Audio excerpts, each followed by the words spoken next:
आज की हमारी कहानी किशन पाल की है। दरअसल किशन पाल जो था, एक रात अपनी साइकिल से घर की ओर जा रहा था।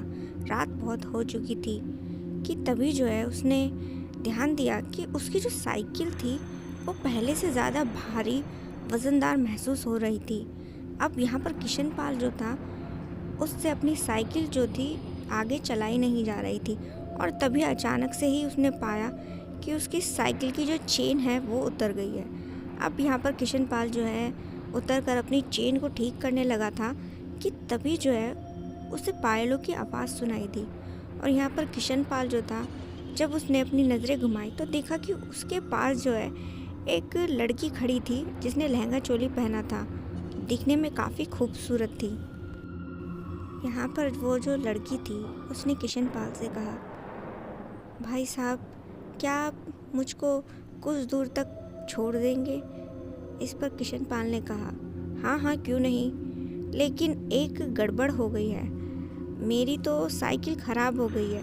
तो इस पर उस लड़की ने कहा, अरे इसमें कोई चिंता वाली बात नहीं है, मुझे दरअसल में अकेले में जाने से डर लगता है, आप बस पैदल पैदल मेरे साथ चल दीजिए, मुझे कोई प्रॉब्लम नहीं है।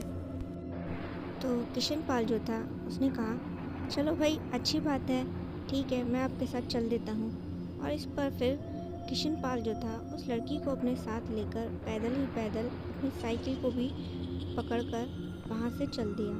और चलते चलते जो है किशन पाल उस लड़की से पूछता है, इतनी रात गए तुम अकेली रास्ते पर क्या कर रही हो? आखिर ऐसी क्या मजबूरी थी जो तुम इतनी रात को यहाँ घूम रही हो? इस पर वो जो लड़की थी एकदम चुपचाप थी। उसने किशन पाल की बात का कोई भी जवाब नहीं दिया। तो यहाँ पर जो किशन पाल था उसने फिर से अपने बात को दोहराया, क्या बात है, तुम मेरी बात का जवाब क्यों नहीं दे रही हो? तो इस पर उस लड़की ने कहा, जवाब चाहिए तुझे? तो किशन पाल ने महसूस किया कि उस लड़की की जो आवाज़ थी पहले से ज़्यादा भयानक और डरावनी हो गई थी। तो किशन पाल थोड़ा घूमकर देखता है उस लड़की की ओर, तो उसने देखा कि उस लड़की का जो चेहरा था वो पहले से ज़्यादा भयानक और डरावना हो चुका था। ऐसा लगता था मानो वो कोई इंसान नहीं बल्कि डायन हो। ये देखने के बाद जो था किशन पाल घबरा गया और वो जो था अपनी साइकिल को लेकर आगे की ओर दौड़ा। इतना था कि वो जो लड़की थी वो भी किशन पाल के पीछे पीछे दौड़ पड़ी। और दौड़ते दौड़ते जो है एक जगह ऐसा हुआ कि किशन पाल के जो कदम थे वो लड़खड़ा गए और वो ज़मीन पर गिर पड़ा। यहाँ किशन पाल काफ़ी ज़्यादा डरा हुआ था और वो हाथ जोड़कर उस लड़की के आगे कहने लगा, देखो मुझे जाने दो, मैंने तुम्हारा क्या बिगाड़ा है? इस पर उस लड़की ने कहा, तूने मेरा कुछ नहीं बिगाड़ा है, लेकिन तेरा फ़र्ज़ बनता है मेरी भूख को मिटाने का।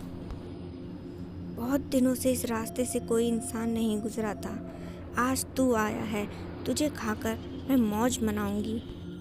जैसे ही वो डायन जो थी वो किशन पाल की ओर बढ़ने लगी, तभी जो है किशन पाल के कानों में कुछ आवाज़ पड़ी। तो उसने ज़रा मुड़कर देखा तो देखा कि कुछ ही कदम की दूरी पर उस रास्ते पर कोई मंदिर था। अब इतना देखने के बाद जो है किशन पाल के जो कदम थे अचानक से उनके अंदर न जाने कहाँ से ताकत आ गई और वो जल्दी से खड़ा हो गया। यहाँ पर वो जो डायन थी उसने किशन पाल की ओर देखा और कहा, तुझे क्या लगता है तेरा भगवान तुझे बचा लेगा? तू बहुत बड़ी भूल कर रहा है, आज तुझे मुझसे कोई नहीं बचा सकता। तो किशन पाल जो था वो किसी तरीके से जब खड़ा हुआ तो वो मंदिर की ओर दौड़ा और वो जो डायन थी वो भी किशन पाल के पीछे भागी। लेकिन जब तक वो डायन किशन पाल को पकड़ती तब तक किशन पाल जो था उस मंदिर में जा चुका था। यहाँ पर मंदिर जो था वो बिल्कुल ही खाली था, वहाँ पर कोई पुजारी नहीं था। किशन पाल भगवान के आगे हाथ जोड़कर खड़ा हो गया और प्रार्थना करने लगा कि किसी भी तरीके से वो डायन उसका पीछा छोड़ दे।